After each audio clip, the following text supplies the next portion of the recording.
Почитувани гледачи, добар ден и добре дојдовте во програмата на Слободен печат. Со мене денеска во студиото имаме гостин за кој можам да кажам дека неговата кариера се развива повеќе на небото, односно во воздухот, отколку на земјата.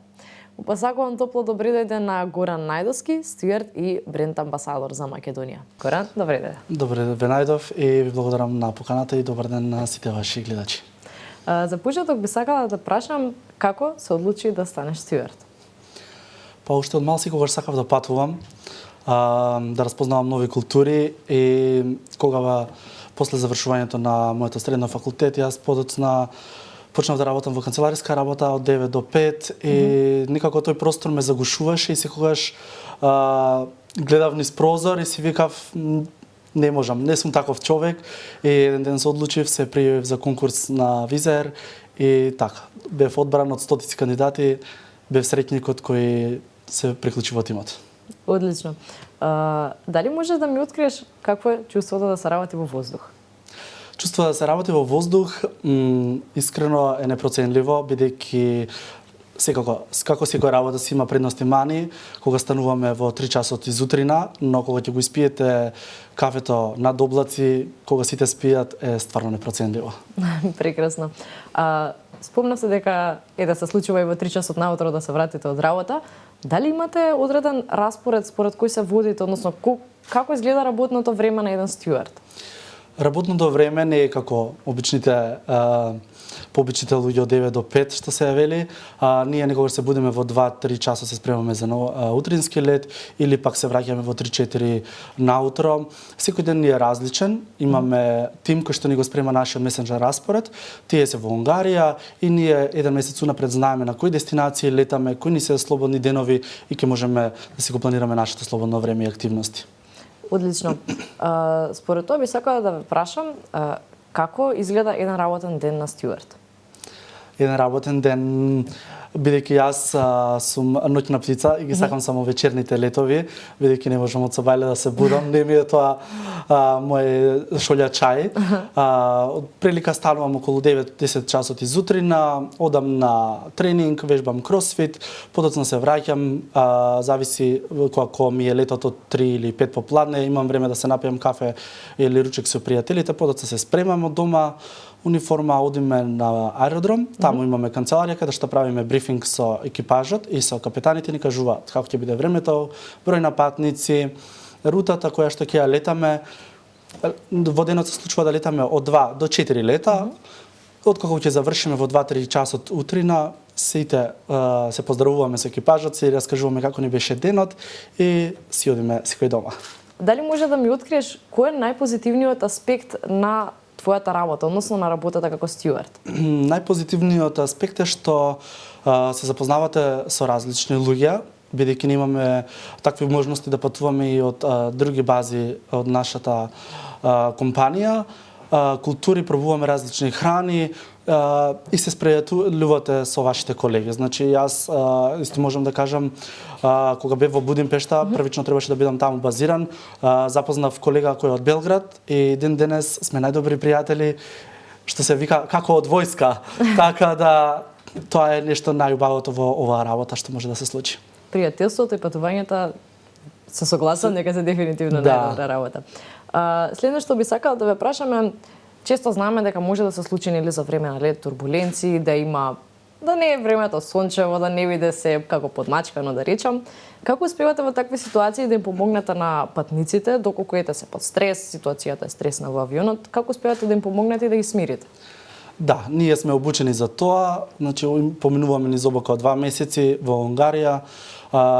Турбуленциите се нормална појава и честа појава, поготово во зимскиот и летниот период, со тоа што нормално некои патници од самиот старт кога ќе влезат во авионот не информираат дека ние малце се плашиме и ние ги прашуваме каде седат за да им обратиме повеќе внимание на нив. Секако нормално е ги информираме, има копче за да не повикате, доколку во било кој време од летот не се чувствувате сигурно, ние ќе дојдеме и со насмевка им правиме муабет, разговараме и така поминува стравот и последоцна се опуштаат. А кој е тогаш најнепредвидливиот настан што би можело да се случи на лет или нешто што го паметите дека како најнепредвидливо, најстресна ситуација од лет? Во мојата досегашна кариера од 5 години летање, искрено не сум имал такви случувања, но сум имал позитивно, како на пример запросување на лет на 1 јануари, така да тоа би го издвоил како нешто што ќе го памтам за секогаш во мојата кариера. Тоа често се случува или еднаш? Искрено не. Во 5 години како што летам јас, тоа беше на самиот мој почеток на летањето и се случи на 1 јануари и од тогаш се нема случано на нашите летови. Значи убаво почнала годината. Да, точно. Прекрасно. Би сакала да ве навратам малку, реков дека имате кариера од 5 години како стюард. Како изгледаше вашиот прв работен ден? Првиот работен ден беше стресен, затоа што вие сте нови во сето тоа. Да, патувате како патник во авионот, не знаете кои ви се обврски, што треба да правите бидејќи авионот е преголем и како сам стюард имате многу големи одговорности. Значи имате одговорност за 240 патници тука. Но благодарение на моите колеги се беше Гладко супер. поминало, претпоставувам. Да, супер беше, ме опуштија. Тие први летови што се кај нас претежно седиме со пилотите во нивната кабина, тој поглед на полетување и слетување, верувајте, не може да се опише. Така да тој ден никогаш нема да го заборавам затоа што беше едно од најубавите искуства. Ги споменавте и како најубаво искуство моментот на полетување, погледот и слично. Би сакала според тоа да ве прашам, кој е вашиот дали имате всушност омилен лет? Сите летови се посебни. Сите дестинации од Скопје ни се посебни. Секако јас ги сакам повеќе овие што се летни дестинации како Барселона, сега наскоро отвараме Мадрид, Малта, затоа што и самите патници се пора расположени затоа што одат на одмор, а и топла дестинацијата. Кога ќе отвориме вратата од авионот од 30 степени и во Шведска од -20 не е исто. Дефинитивно. Следно што би сакала да ве прашаме во врска со летовите, споминавте дека доста летате. Колку земји имате посетено досега? Досега имам посетено над 42 земји, кои ги вклучува Европа и Америка. Која би одвоиле како ваша омилена? Мајами. Да? Да, Мајами би одвоил затоа што не знам дали сакам топли краеви, но ми остави преубави впечатоци и скоро секоја година се враќам на истата дестинација. Одлично, баш ми е мило поради тоа. Следно што би сакала да ве прашаме, како што кажавте, имате необичен распоред, да речам, на работно време. Дали имате приватно време? Секако да. Не имаме време за приватен живот, сакам да кажам. Да, имаме дури повеќе понекогаш, посебно во зимскиот период. Некогаш се случува да работиме 10 дена во месецот или 15 дена. Значи на слободни денови може да ми се спојат 3-4, дури некогаш и 5 дена. Едноставно само ќе букирам карта, одам за Милано или на некоја друга дестинација и верувајте тоа е нешто непроценливо во оваа професија затоа што како стюард тие се позитивните бенефиции. Одлично.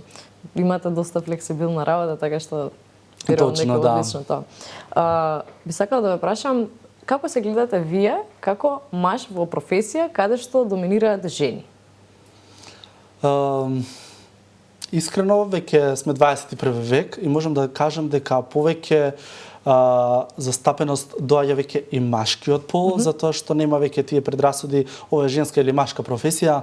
Дури самите патници повеќе тоа по женскиот пол кога ќе видат екипаж само машки е фасцинантна реакцијата. Тоа всушност се сакам да прашам, дали се изненадуваат патниците кога ќе видат машко стюард наместо она што да речам се навикнати да гледаат женски стюардеси? Точно да, но како што поминува времето, веќе се и самите патници привикнати, така да им е исто нормално мило колку што ќе видат повеќе од нашите колешки или некој колега, така да нема веќе тој дисбаланс го нема повеќе машка женска професија. Одлично. Горан, ти благодарам многу што беше дел од програмата на Слободен печат. А вам, драги гледачи, ви посакувам убав остаток од денот и следете ги содржините на Слободен печат.